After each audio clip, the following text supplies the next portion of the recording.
Hey, it's Steven, your no bullshit realtor, the man in blue that's going to tell the truth to you. One of the most looked up terms on the internet here in Utah is Utah for sell by owner legal forms. So we're going to talk about that today. These books are full of just forms here in the state of Utah. And I'll even show you a list. So here's the thing, I cannot provide you with legal forms. I'm not an attorney. If you hired a real estate agent, that's one of the things they can do. However, you're selling on your own, so there are probably some other options. Okay, so what forms do you need to sell your house on your own? Well, who knows? I mean, really, there's so many different things that can happen. Let me show you just an example of all the different types of forms you can deal with. One of the forms you're probably going to deal with is the real estate purchase contract, sometimes referred to as the Rep C. Especially if you have a buyer that brings a real estate agent, they're going to use those forms. And they might even bring a for sale by owner commission agreement that you're going to have to review and sign. If you have an FHA loan or VA loan that the buyer's wanting to use, there's going to be addendums for that. There's all kinds of different forms that can be brought up. If you want to look at some different options for legal forms, let's jump over here on the computer. So some of the things you can look up are for sale by owner legal docs.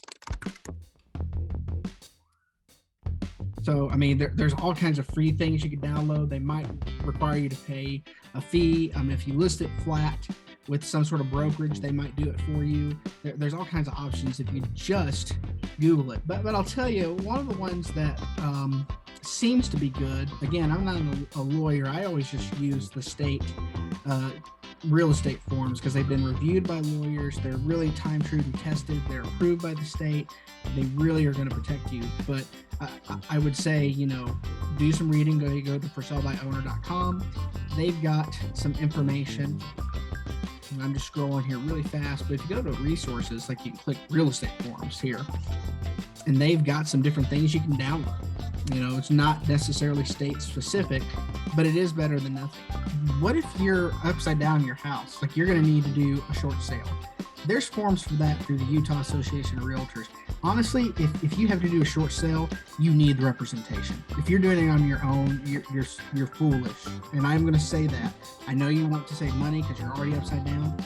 It is very complicated if you are going through a short sale. But there are forms for that.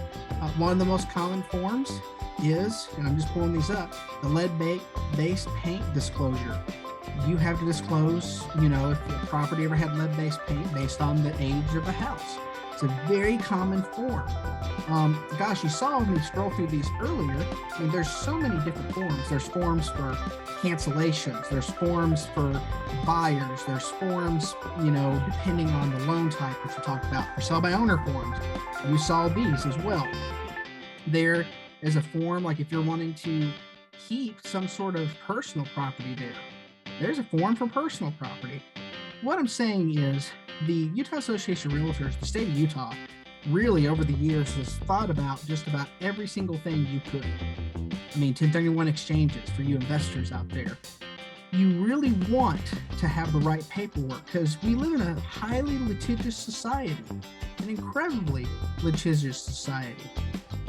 In this litigious society, folks, and I'm just on my computer, especially as an economy turns, if they think they can get money out of you, they will.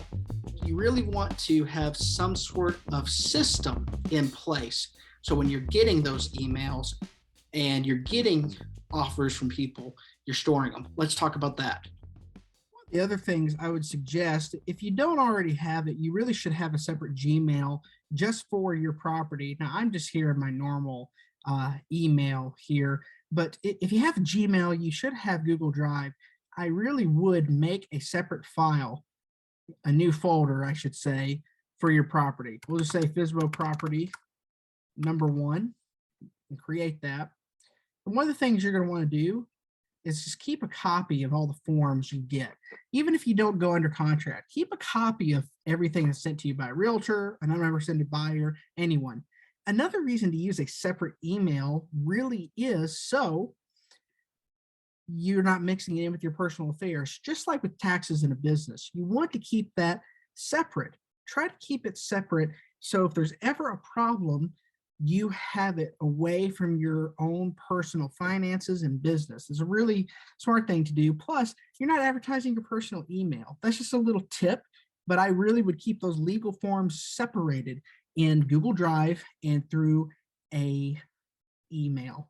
And I suggest Gmail the most. I hope this video was informative to you. In the end, if you have a buyer and you just don't want to advertise and all that, but you want someone to help with the paperwork, I'm more than happy to do that. Typically, it's like 1% to handle the paperwork for the buyers and the sellers, which is a pretty good deal. It adds an extra layer of protection for you. Otherwise, hopefully some of the resources I showed you today are helpful. If you can, go ahead and like and subscribe and share this with a friend. Thanks so much. We'll talk to you soon. Bye. Hey, just one quick thing. If you want a copy of my for sale by owner backup plan, it does talk about using me for 1% to handle paperwork on both sides of a transaction, working with the sellers and buyers. It's a very, very good thing to do. It's going to keep you safe. It's going to help you have an extra layer of legal protection. Thank you.